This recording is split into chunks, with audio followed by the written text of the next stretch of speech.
मित्र परिवार ज्यांच्याकडे मला लक्ष देता नाही आलं, परंतु आपण एका मेसेजवर आमंत्रण केल्याने सगळे हजर झाले आणि अतिशय सहनशीलतेने आपण इथं बसून वाघ कुटुंबाचं कौतुक ऐकतायत, त्याबद्दल खूप खूप धन्यवाद. सांगायची गोष्ट अशी की सगळ्यात महत्वाचा सत्कार खूप झाले, पण या सत्कारात सारखा लाभ मला कुठं भेटला नाही किंवा हा योग मला माझ्या आयुष्यात पहिल्यांदा आला असा की वडिलांचा सेवापूर्तीचा सोहळा आणि माझा सेवेमध्ये येण्याचा सोहळा एकच होतोय, त्यापेक्षा माझं भाग्य नाही.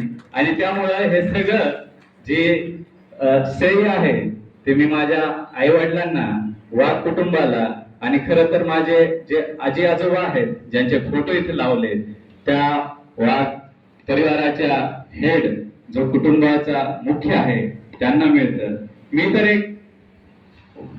तर एक काय म्हणायचं तर प्यादा आहे किंवा सोसायटी किंवा कुटुंबातनं बनलेला एक साधा माणूस आहे जो घडत गेला आणि पुढं जसं समाजाने शिकवलं, जसं कुटुंबाने शिकवलं त्या पद्धतीने उभं राहत गेलो.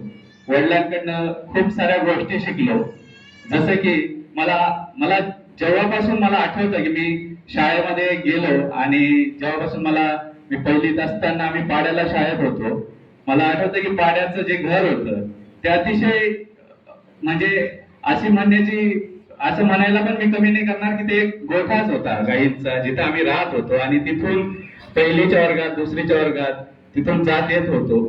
ते दिवस मला आजही आठवतात आणि ते मी कधी विसरू शकणार नाही जीवनात किती मोठं झालो तरी.